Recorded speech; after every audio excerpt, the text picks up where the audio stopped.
Hi, I'm Tim. Welcome to Watchbox, and thanks for logging on. If you love this watch, email me, tmosso@thewatchbox.com.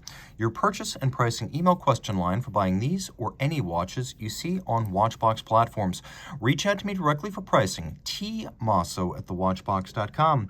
Today, we're discussing a lovely IWC Pilot Watch Spitfire Chronograph Laureus edition. This is the reference 3717-12, and it was launched in 2007 and made in 2,500 pieces. It's part of the 3717 generation of the Pilot's Watch chronograph that was made from 2006 to 2012. But again, this was a 2007 one-year limited edition. It is named after the Laureus Foundation, which is one of the chosen charities of the Richemont Company. The Richemont brands all support Laureus Sport for Good, a foundation that uses sports to help kids build teamwork, morale, and self-esteem. And in general, these watches are issued on a regular basis to support the foundation and feature its signature Laureus blue. Now, the Spitfire series of IWC Pilot's watches originated back in 2003, and these are always more upscale versions of existing Pilot's watch models, and the signature feature almost always is the use of these applique Arabic numerals. The dials are always a bit richer than the standard model, so in many cases where the standard model would feature printed numerals and indices, the Spitfire will feature applique. So now that we're up to speed, let's talk about the size. It wears like a standard 3717, 42 millimeters in diameter in stainless steel. It's 14.7 millimeters thick, and from lug tip to lug tip, 51.8 millimeters with a 21 millimeter spacing between the lugs. We'll throw the watch on my wrist, which is 16 centimeters in circumference, and you can see it fits well. I would recommend this watch for a wrist no smaller than mine. I really do think you need a wrist of at least 16 centimeters circumference to wear this, and the over-the-top shot shows why. The lugs are right out to the edge. Any further, and there would be overlap, which I consider to be the no-go zone for watch versus wrist proportioning. Now, the watch does wear nicely. It's a meaty sports watch, and in the mid-2000s, huge watches were all the rage, so this 42 millimeter timepiece would have been discreet by the standards of the day. That's probably one of the reasons why it's aged so well aesthetically. Taking a quick look, by the way, we'll do one more cuff shot just so you can see. The case blank is stepped and sloped, so it should fit underneath dress cuffs. We have a modern IWC leather strap. It's black calfskin on the bottom, and it is black large rectangular scale alligator leather on the top. You can see it is a semi-gloss finish. There's a little bit of bolstering to give it volume. We have a monotone stitch and a sheer cut side, and an IWC pin buckle that is both satinated and polished for contrast.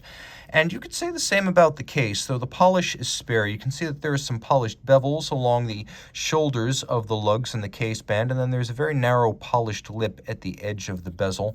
We also have polished crown, chronograph pushers, and pusher shoulders. Again, this is an accenting. The dominant finish is satin, which is a handsome, understated, muted style befitting the traditions of Schaffhausen. Let's not forget, IWC, founded in 1868 by an American, was founded in the eastern part of Switzerland, where at the time watchmaking was far less common than in the West. So Schaffhausen has always produced understated watches, and while that certainly changed under the aegis of Georges Kern, this watch has a bit of a throwback quality to it.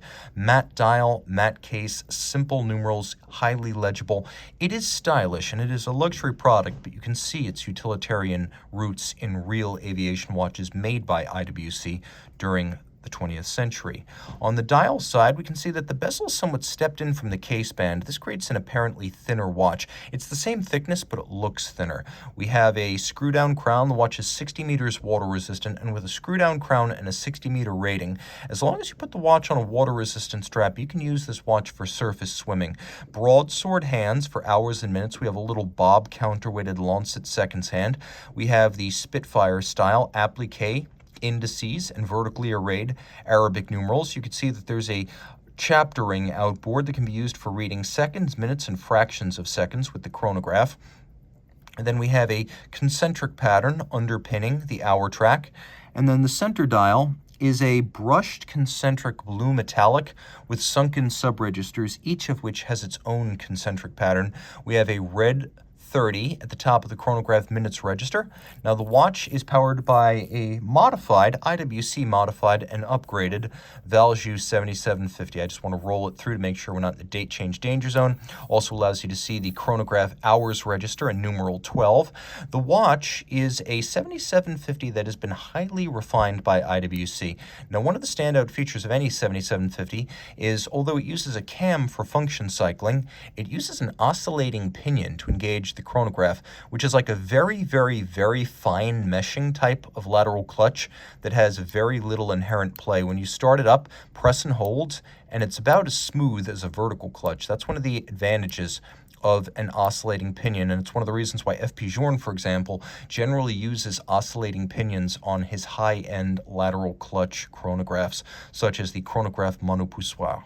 You can see we have semi-instantaneous jumping minutes, another virtue of 7750 architectures. It beats at 8 beats per second. It pivots on 31 joules. It's a unidirectional automatic winder with a 44-hour power reserve, and it's adjusted in 5 positions because that was the IWC standard.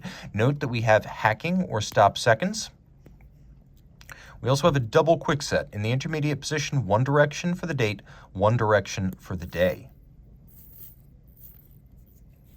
And then on the reverse side, the casebacks of the Laureus edition watches are generally art submissions by children who are enrolled in Laureus Foundation programs. So each edition will feature a true piece of art created by a child in the Laureus programs globally. So each one is distinct. And unlike many IWC limited editions, this one is individually numbered. Traditionally, in the Georges Kern era of IWC, limited editions would be expressed in terms of literally the words one of and then the number 2500. Here, individually engraved, individually numbered makes the watch a little bit more special. These watches are also secured against explosive ejection of seals and crystals if you are in an aircraft cabin that rapidly depressurizes. You may never need that, but it's nice to know it's there. Reach out to Team Mosso at thewatchbox.com for purchase and pricing details.